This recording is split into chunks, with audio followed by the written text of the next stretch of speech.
O setor do agronegócio movimenta cerca de 700 bilhões de reais anualmente. Isso significa, em média, 30% do PIB nacional. Envolvido em toda essa cadeia produtiva estão as agroindústrias. Hoje, aqui em Cachoeira do Sul, acontece um fórum para discutir políticas públicas e o desenvolvimento de tudo isso. Diego, como implementar políticas públicas, já que a burocracia, muitas vezes, ela impede o desenvolvimento desse setor, principalmente aqui em Cachoeira do Sul? Bom, primeiramente a gente está hoje aqui tentando buscar esclarecimento da legislação, o que diz respeito a duas questões totalmente diferentes, mas que têm uma ligação extremamente fundamental. A primeira delas é relacionada às agroindústrias, que são pequenos estabelecimentos agroindustriais, na grande maioria coordenada por agricultores familiares que sofrem com uma legislação que é direcionada aos grandes complexos agroindustriais. Então a nossa tentativa de conversa, de diálogo hoje aqui, para esse público, é uma flexibilização na legislação, trazendo uma especificidade para a agroindústria de pequeno porte, da agricultura familiar, ter um tratamento diferenciado dentro das normas sanitárias exigentes, para que consigam entrar no processo de desenvolvimento. A nossa outra situação, que nós carecemos aí de criação de leis novas, é quanto à produção artesanal de alimentos da agricultura familiar, que é aquela produção artesanal colonial, daquele produto colonial que as pessoas fazem na própria casa, sem o cumprimento de nenhum regimento sanitário. Nós precisamos criar mecanismos legais para que essas pessoas continuem fazendo seus produtos coloniais sem perder a característica cultural dos seus produtos, para também entrar num processo de desenvolvimento para que de pequeno consiga ir ingressando até chegar num complexo agroindustrial da agricultura familiar e quem sabe futuramente até chegar num processo mais elevado. Um dos poucos setores da economia que nós podemos dizer que teve superávit em 2017 é justamente o agronegócio. Porém, as agroindústrias ainda têm certas dificuldades, como por exemplo licenciamento sanitário, linhas de crédito. Como é que se pode encontrar um mecanismo para suprir esse lado, para que esse setor ainda se desenvolva mais? Eu acho que a gente tem que dar uma olhada especial para essa agricultura que está respondendo, para essa agricultura, para as agroindústrias que estão respondendo, e as agroindústrias estão crescendo muito no Rio Grande do Sul. Mas ao mesmo tempo que tem muitas que está crescendo, a abertura de agroindústria também nós estamos fechando muita agroindústria, porque elas não estão suportando a carga que tem de tanta burocracia que tem para se legalizar e depois para se manter. Então o que nós temos dito como FETAG? Que nós precisamos achar o equilíbrio, nós precisamos ir buscar o equilíbrio. Acho que a agroindústria familiar ela não pode ter o mesmo tratamento que tem uma indústria grande, e na maioria das vezes é o mesmo tratamento. O secretário municipal de Agricultura, Ronaldo Toné, afirma que a burocracia é um problema que atrasa o desenvolvimento das agroindústrias, mas que a grande vilã são as exigências sanitárias impostas aos pequenos produtores. Vamos dizer que as exigências legais elas realmente são um complicador, mas as exigências sanitárias são maiores do que essa documentação. Existe necessidade de cursos de boas práticas.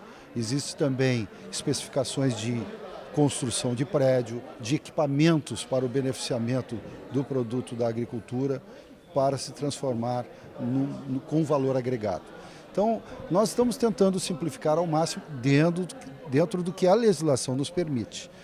Nós estabelecemos um departamento específico dentro da Secretaria de Agricultura e Pecuária, que é coordenado por uma médica veterinária, que está lá à disposição para dar todas as informações e buscar mais detalhes para quem quiser agregar valor na sua produção primária.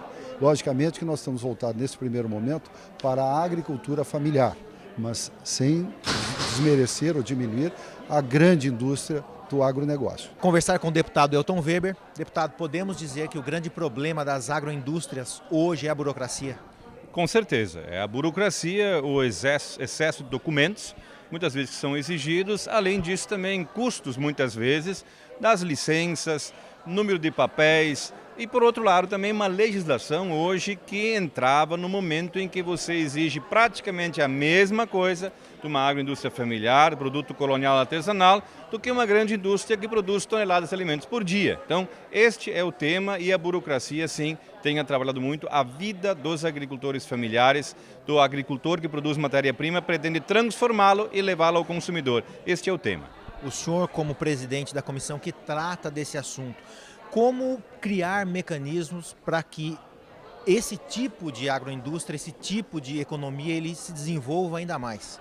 Nós precisamos mudar alguns conceitos, inclusive, sobre aquilo que é a questão do produto artesanal colonial, das agroindústrias familiares, e também precisamos trazer mais perto uma legislação que contemple a peculiaridade desta agricultura, que produz produtos a partir da produção da própria matéria-prima e que pretende não industrializar toneladas de produto, mas sim a sua produção. Hoje no Brasil o agronegócio é um dos setores que podemos dizer tem um superávit, né, sendo responsável por 30% do PIB, mais de 700 bilhões. Nessa cadeia toda estão envolvidos, estão inclusos as agroindústrias. De que forma equalizar para que o pequeno produtor ele não seja taxado de forma igual àquela pessoa que produz em grande quantidade? Como criar uma política pública para que isso seja equalizado? Nós temos que criar política pública e legislações adequadas. Nós não podemos lidar ou fazer as realidades diferentes, tratar de forma igual. Isso não é possível. O Brasil é um país que desponta no comércio da agroindústria, da agricultura no mundo. E nós temos que continuar fazendo isso. Porém, nós podemos avançar mais ainda. Nós temos uma demanda reprimida destas pequenas agroindústrias que não vão entrar na exportação. Elas vão fornecer alimento para a população da sua cidade, do nosso estado, do município vizinho. E é este que nós temos que contemplar com a legislação. A legislação que tem as grandes empresas exportadoras, nós não temos que mexer nisso, até porque o mercado mundial e a Organização Mundial do Comércio, a OIE, a Organização Internacional de Epidemias e Sanitária, já colocaram estas regras. Agora, no Brasil, nós podemos seguir também o que outros países fazem. E a necessidade, não é porque só os outros fazem, mas nós temos uma necessidade de contemplar a simplificação dos processos sem perder qualidade e boas práticas. Não estamos discutindo nem qualidade, cuidados e boa prática na produção. Uma última pergunta, como é que o senhor vê esse setor sendo desenvolvido aqui no Rio Grande do Sul? Nós já avançamos muito. Tanto que nós já temos mais de 1.000 agroindústrias familiares pequenas funcionando, nós temos as mais diversas feiras municipais funcionando e que nós queremos ampliar isto mais. Então nós já iniciamos o caminho. Nós estamos aqui com essa subcomissão para ajudar a alavancar ainda mais. Estima-se que em torno de 5.000 agroindústrias poderiam existir no Rio Grande do Sul fazendo esse trabalho. Temos 1.000, então temos muito ainda a trabalhar.